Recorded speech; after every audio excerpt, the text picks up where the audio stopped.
Hey, welcome back. This is Dino. It's great to have you here with me for this mini lecture. We're going to talk about Max Reed's article, "How Much of the Internet is Fake." Turns out a lot of it, actually. Here's some quotes. Studies generally suggest that year after year, less than 60% of web traffic is human. Some years, according to some researchers, a healthy majority of it is bot. For a period of time in 2013, the Times reported this year a full half of YouTube traffic was bots masquerading as people, a portion so high that employees feared an inflection point after which YouTube systems for detecting fraudulent traffic would begin to regard bot traffic as real and human traffic as fake. They called this hypothetical event the inversion. What do you think is the threat of non human web traffic? Might want to take a pause in the video to think that out. This is my thought. There actually, I think, are positives and negatives to this. The positives is that AI that is directed towards online purposes, it can help remove bad content, like say like nudity, pornography, etc.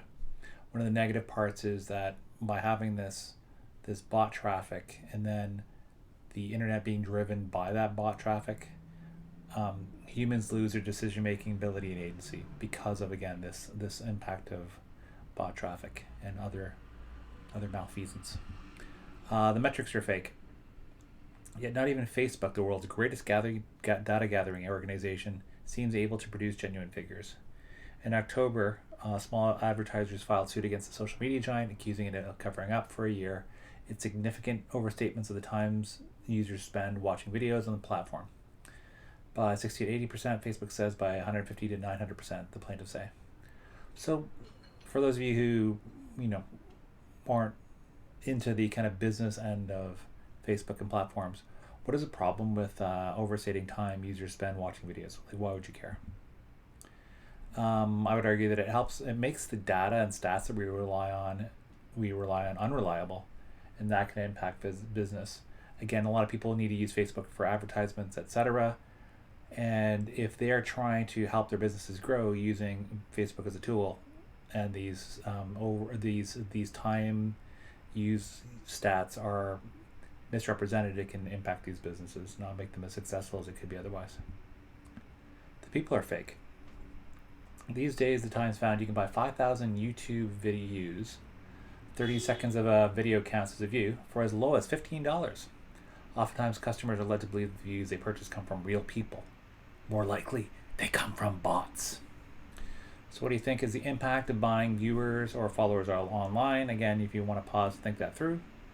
My answer would be that this can make the influencer market unreliable. A lot of people who use influencers, businesses, will hire them based on the metrics they have. And if people are buying YouTube views, etc., those are unreliable. And also, essentially, it removes human influence from online spaces. When YouTube and other platforms were conceived, it's for people to use, not for bots. The businesses are fake.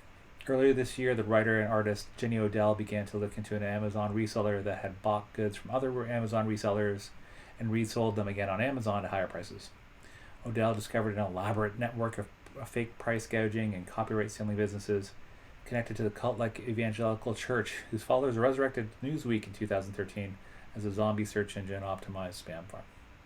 So again, if you think it's the impact of reselling Amazon content, you may want to pause.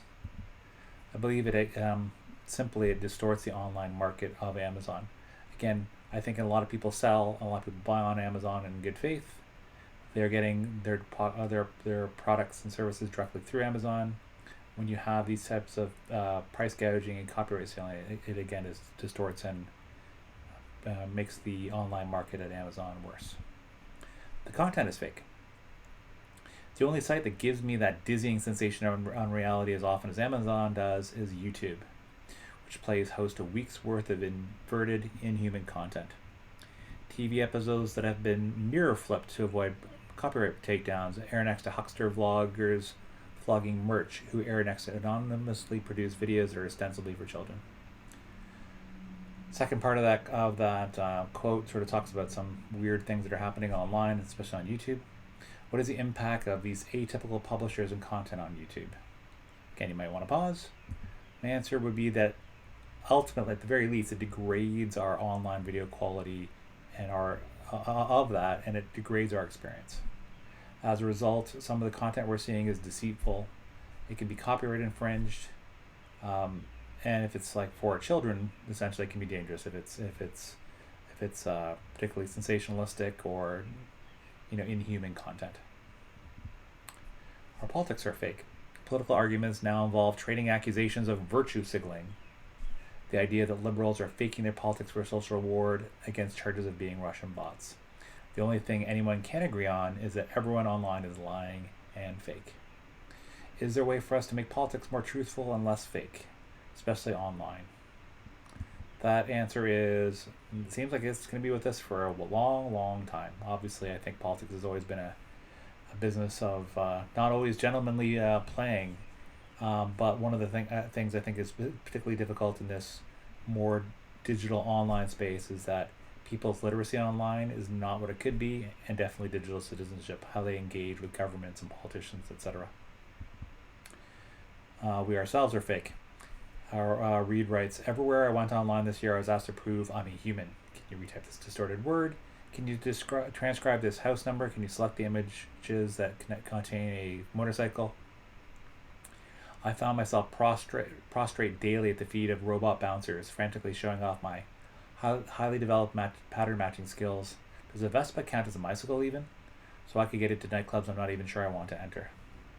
My question is, what is the impact of proving you are human online? How does that impact us? My answer would be, ultimately it degrades our online experiences.